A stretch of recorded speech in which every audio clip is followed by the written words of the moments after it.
ABC's Ike Ejiochi joining me now live for more on this. So, Ike, the judge seemed to signal that this case is pretty cut and dried and could be over quickly. What kind of defense can we expect from Bannon's team, you think? Kira, essentially a very, very limited one. Judge Carl Nichols, who is a Trump appointee, he released a set of rulings last week that severely limits the lines of defenses Bannon's attorneys will be able to use. In that ruling, he says Bannon's attorneys won't be able to claim executive privilege. Bannon won't be able to say that he relied on the advice of his lawyer. One of those rulings actually stated that the prosecution only has to prove that Bannon acted intentionally and deliberately to defy the January 6th panel.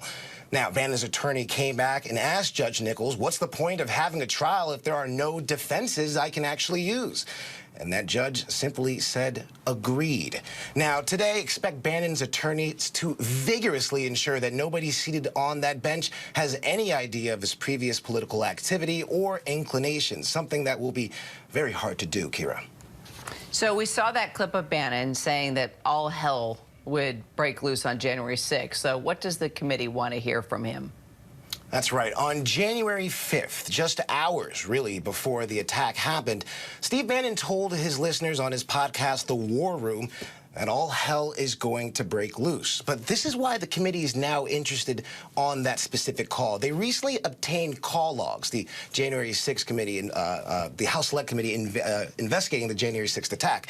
They received White House call logs, and on January 5th, the day before, they saw that 2 calls were made between President Trump and Steve Bannon, one in the morning and one in the evening. And as a matter of fact, the call in the evening came right before Steve Bannon made that declaration on his War Room podcast. The committee is going to want to know exactly what was said in that meeting and if it relates to any of the planning surrounding the events on January 6th, Kira. All right, and finally, the committee's next hearing set for this Thursday. What can we expect to see, Ike?